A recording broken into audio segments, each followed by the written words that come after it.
que havia em mim que prognosticasse um triunfo.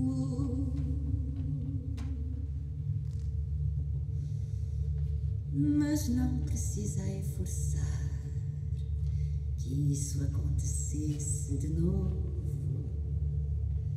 Houver alguns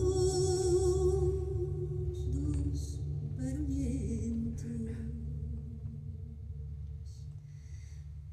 mas não precisei de forçar que isso acontecesse de novo. Ouvir alguns dos barulhentos. É claro e triste, como um frio.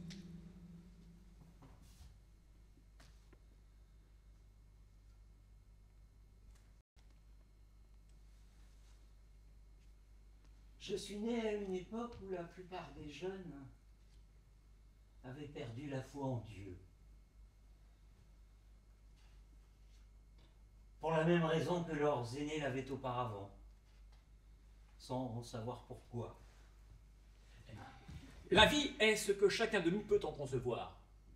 Aux yeux du campagnard pour qui son champ est tout, ce champ est un empire. Aux yeux de César pour qui son empire est encore peu de choses, cet empire est un champ. Le pauvre possède un empire, le puissant possède un champ. En vérité, nous ne possédons jamais que nos impressions. C'est donc sur elles, et non sur ce qu'elles perçoivent, que nous devons fonder la réalité de notre vie.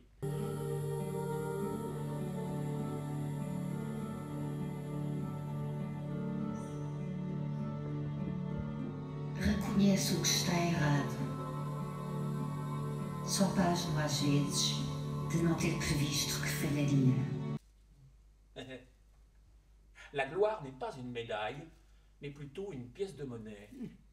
D'un côté se trouve la face, de l'autre, une indication de valeur. C'est avec ce genre de psychologie métaphysique que se consolent comme moi les gens de peu.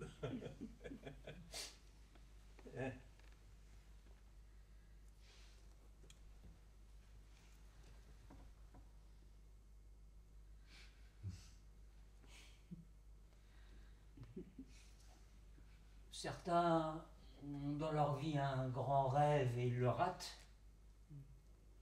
D'autres n'ont dans leur vie pas le moindre rêve et ils le ratent aussi.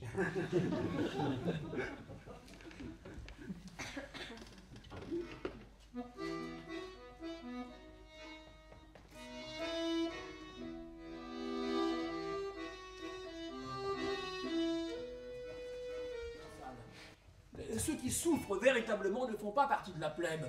Ils ne forment pas de groupe. Quand on souffre seul.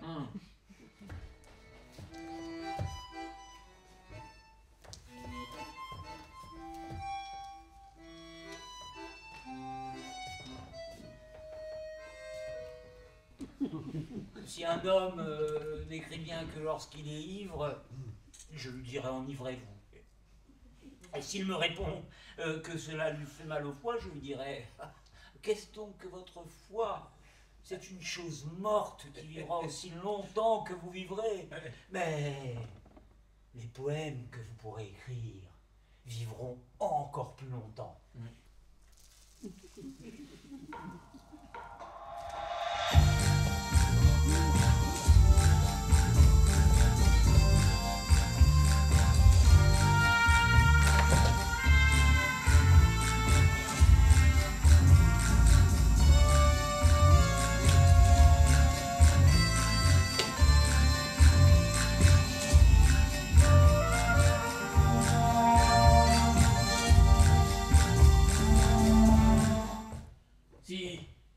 Si l'espace d'un instant je vois dans la rue la silhouette nubile d'une jeune fille, et si indifféremment de sa personne, j'imagine un seul instant ce que j'éprouverais si elle m'appartenait, lamentablement, à 10 pas de mon rêve, cette jeune fille rencontre l'homme dont je vois aussitôt qu'il est son mari ou son amant. En m'asseyant dans le fauteuil, tandis que le coiffeur me plaçait autour du cou un linge frais et propre, j'ai demandé une question qui me passait par la tête. Comment allait son collègue du fauteuil de droite, plus âgé et plein d'esprit, qui était souffrant? Il est mort hier. Toute mon irrationnelle bonne humeur est morte d'un seul coup. Comme le coiffeur à jamais absent du fauteuil d'à côté, il a fait froid dans toutes mes pensées. Je n'ai rien dit. Les choses extérieures, nettes et immobiles, même quand elles se meuvent, m'apparaissent telles que le monde a dû apparaître au Christ quand Satan, du haut de tout, est venu le tenter. Tout cela n'est rien. Je comprends que le Christ ne se soit pas laissé tenter. Tout cela n'est rien, et je ne comprends pas comment Satan, vieux de tant de science, a pu penser qu'il tromperait avec si peu de choses.